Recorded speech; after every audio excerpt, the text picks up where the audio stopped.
विश्वासघात अर्थात विषमेरी की कथा।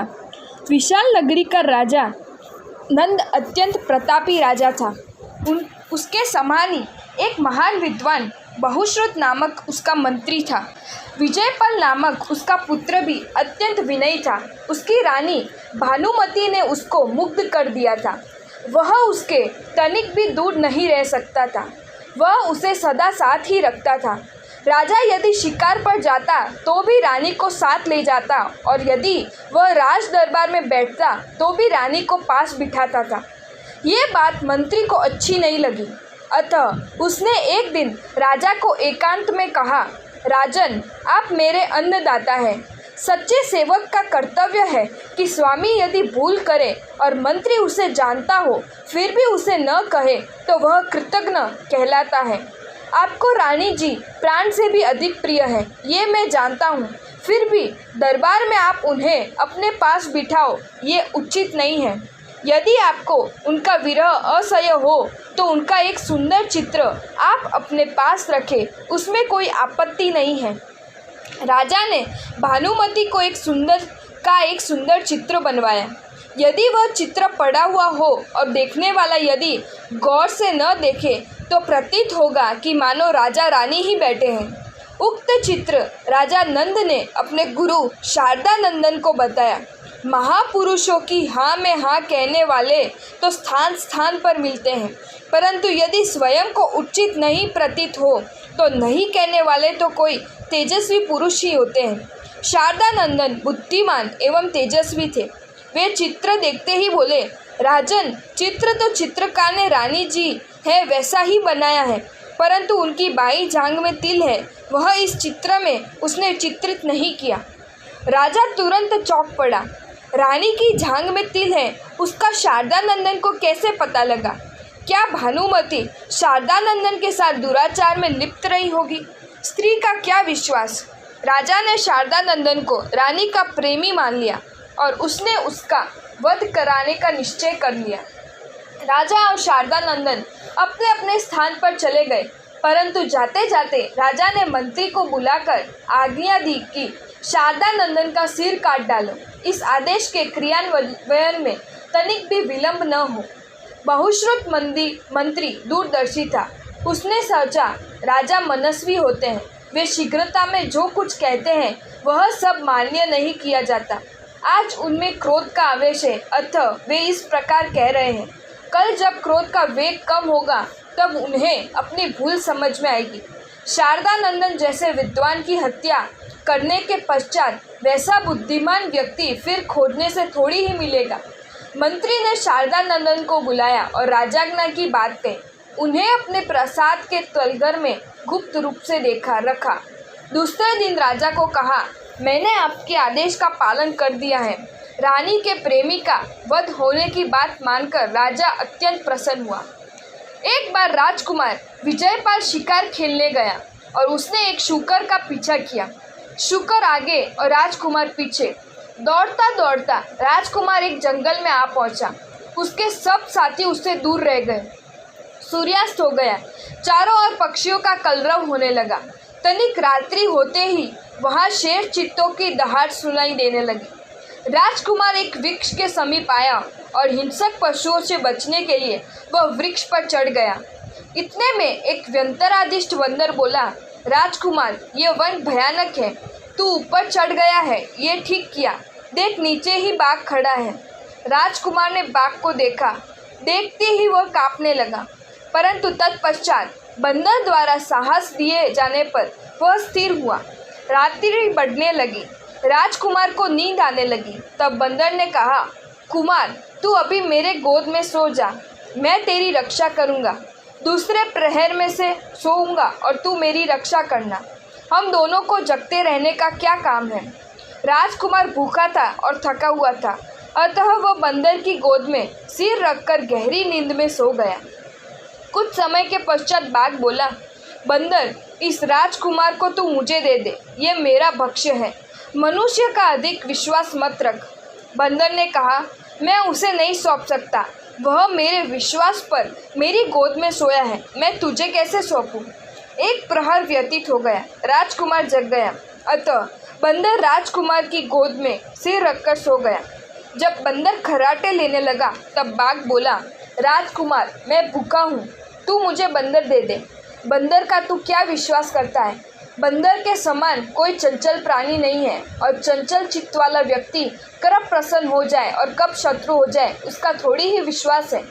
राजकुमार ने बंदर को गोद में से नीचे गिरा दिया, परंतु जिसका भाग्य ठीक हो उसका बाल बांका थोड़ी ही होता है। गिरते गिरते बंदर ने बीच की दूसरी डाली पकड़ ली और बोला, राजकुमार तूने मुझे ऐसा ही बदला दिया ना। मैं तेरे विश्वास पर तेरी गोद में सोया था, तूने मेरे साथ विश्वासघात किया। राजकुमार अब सब पापों की अपेक्षा विश्वासघात का पाप भयंकर है। प्रातः होने पर बंदर के भीतर विद्यमान व्यंतर ने राजकुमार को पागल कर दिया और वह विसे मीरा बोलने लगा। विसे मीरा बोलता हुआ राजकुमार विजयपाल विश्वाल नगरी के जंगल में आया। राजा मंत्री आदि सब एकत्रित हुए और सोचने लगे कि इस राजकुमार को हुआ क्या। शिकार में साथ गए राजसेवकों को पूछा कि राजकुमार को ये क्या हुआ है। उन्होंने कहा, कल सायं राजकुमार ने शुकर का पीछा किया था, हम सब उनसे अलग पड़ गए थे। वे रात्रि में वन में रहे और हम भी उन्हें खोजते रहे।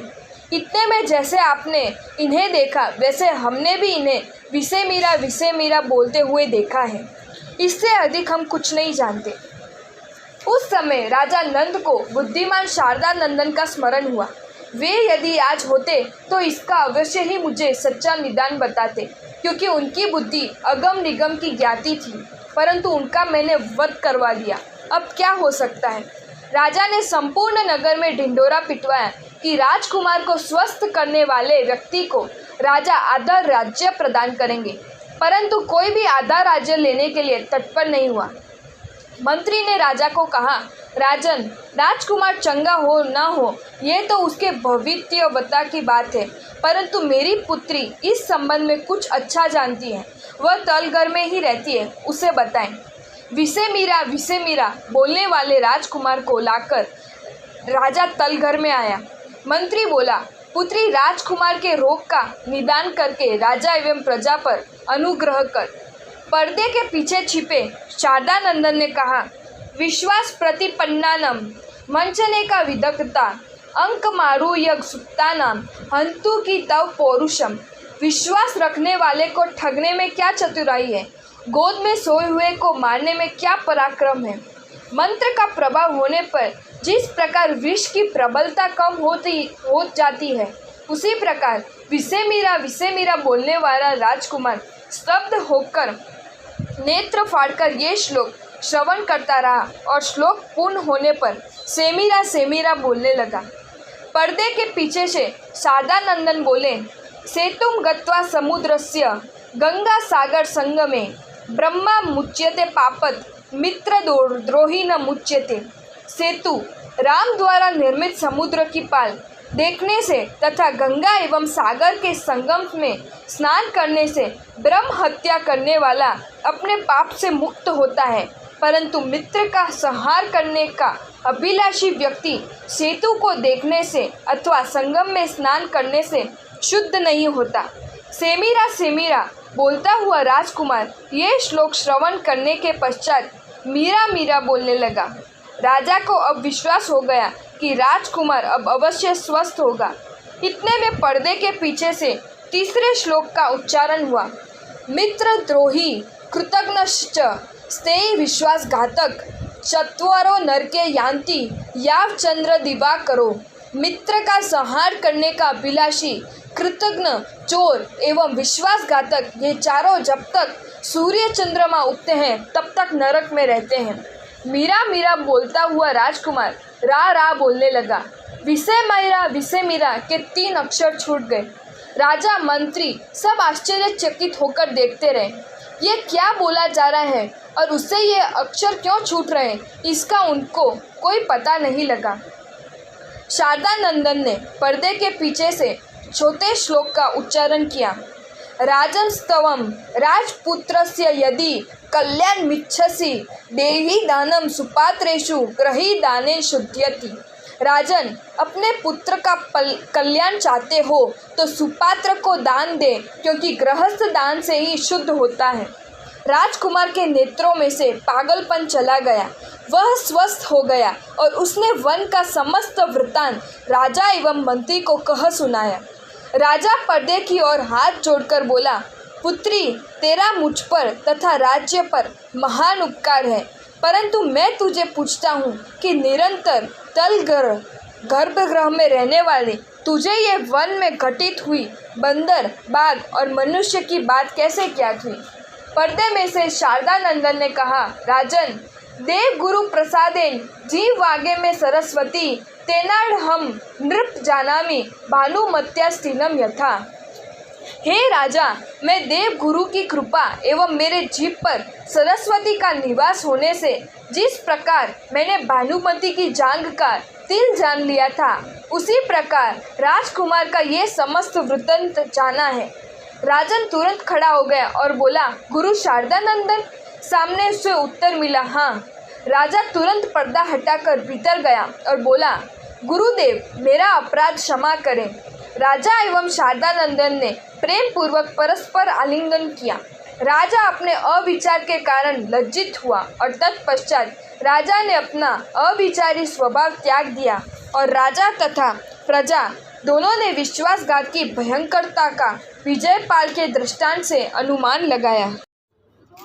अगर आपको ये वीडियो अच्छा लगा हो तो इस वीडियो को लाइक करें और मेरी channel Jain facts and stories को सब्सक्राइब करें। धन्यवाद।